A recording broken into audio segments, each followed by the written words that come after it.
왜냐면 이런 친구들은 항상 억울해합니다. 자기가 잘못했어도 언제나 억울함을 굉장히 많이 이야기하게 되는 거죠.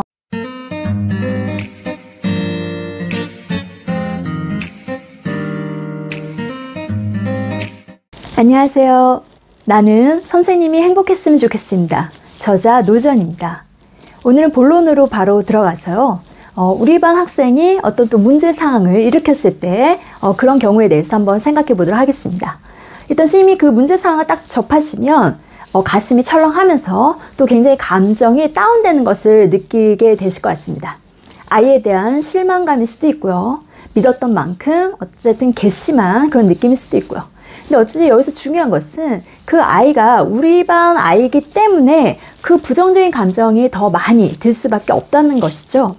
만약에 같은 문제를 옆반 친구가 일으켰다면 아마 선생님의 감정의 동요는 아마 덜 하셨을 것 같습니다. 근데 이게 우리 반이다 보니 애정과 관심이 더 크고 그러면 더 많이 화가 나고 더 많이 실망되고 더 많이 괘씸하게 느껴질 수밖에 없는 상황이죠. 더군다나 또 이제 그 일을 해결하고 이제 또 처리를 하시고 지도를 해야 되는 그 몫이 또 나의 몫이 되다 보니 바쁜 와중에 아마 더 많이 힘들어지는 상황이 될 수도 있을 것 같아요. 그런데 지난번 영상에서 말씀드렸듯이 부정적인 감정은 선생님 몸과 마음을 굉장히 힘들게 하기 때문에 사실은 빨리 떨쳐내는 게 좋습니다. 더욱이 아이를 지도하실 때, 학생을 지도할 때 부정적인 감정은 별로 도움이 되지 않습니다. 근데 이걸 이제 바로 떨쳐내기가 쉽지는 않다는 것이죠. 근데 하지만 선생님이 잘 생각해 보세요. 만약에 사건을 과거로 돌아가서 그 사건이 일어나지 않게 할 수 있다면 제일 좋겠죠. 근데 그럴 수는 없습니다. 이미 사건이 일어났단 말이죠. 그러면 그 사건을 받아들일 때 나의 어떤 생각과 사건이 이제 어쩔 수 없지만 그것에 대한 나의 생각과 감정은 내가 컨트롤하고 그다음 선택할 수 있다는 것이죠. 그렇기 때문에 선생님이 이제 빠르게 맞아, 이런 부정적인 감정이 들 수밖에 없는 건 당연해. 어쨌든 자신의 감정을 수용하고 인정한 후에 이 감정보다는 감정은 감정일 뿐 어떻게 해결할지에 초점을 맞추자. 자꾸 이런 식으로 전환을 시켜주셔야 되죠. 어떻게 지도할 건지에 이제 내 에너지를 쏟자. 이런 형태로 자꾸 받아들여 주시면 좋을 것 같습니다.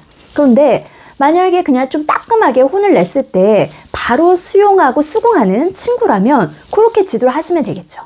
근데 이제 이렇게 사건, 사고를 많이 일으키는 친구들 같은 경우에는 그렇게 따끔하게 이야기한다 해서 바로 수긍하거나 받아들이지 않는 아이들이 많다는 것이죠.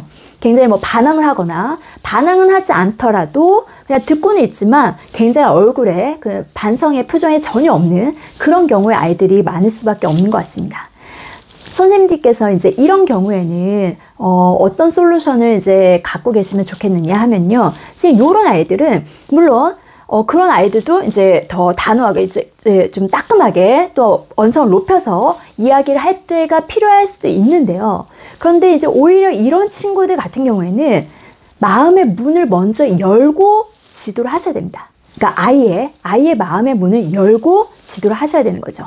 왜냐면 이런 친구들은 항상 억울해합니다. 자기가 잘못했어도 언제나 억울함을 굉장히 많이 이야기하게 되는 거죠. 근데 이제 그래서 뭐가 이렇게 억울하니 하고 들어보면 그 이유가 굉장히 이기적이고 되게 변명 같고 합리화시키는 것 같고 이렇게 선생님이 느끼실 수 있어요.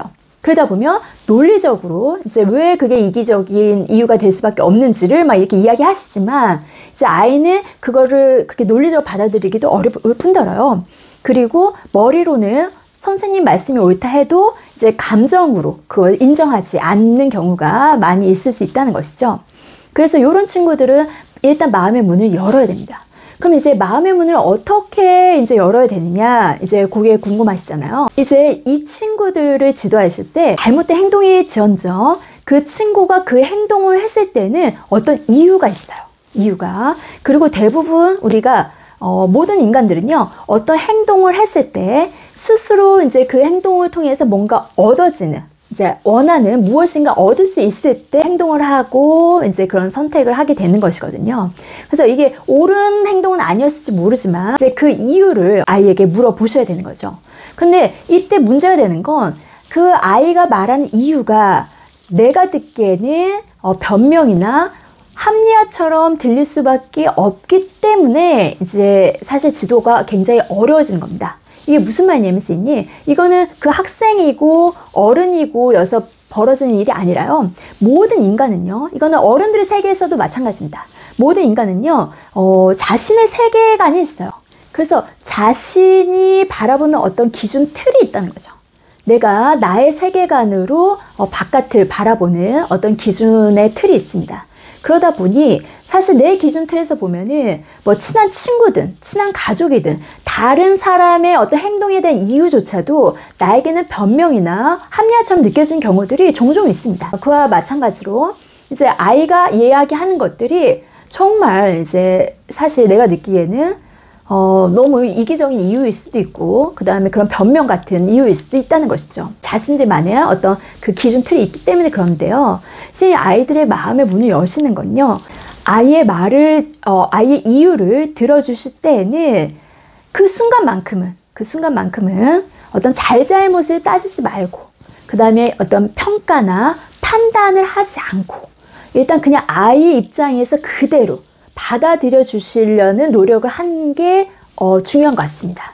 물론 아이의 잘못을 덮어주라는 얘기가 아니라요. 그냥 그 순간만큼은 그 아이 입장에서 네가 그런 생각을 해서 그렇게 행동을 했구나. 어쨌든 그거를 그냥 순수하게 일단은 아무런 비평, 평가, 판단 없이 정말 그냥 입장에서 순수하게 받아들여 주시는 거죠.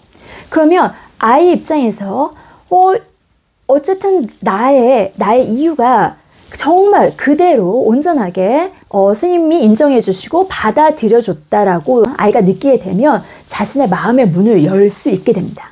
그러면 이제 마음의 문이 열렸을 때 선생님의 진심을 담되 거기에 아주 좀 단호하게 그 행동에 대한 결과를 봐라.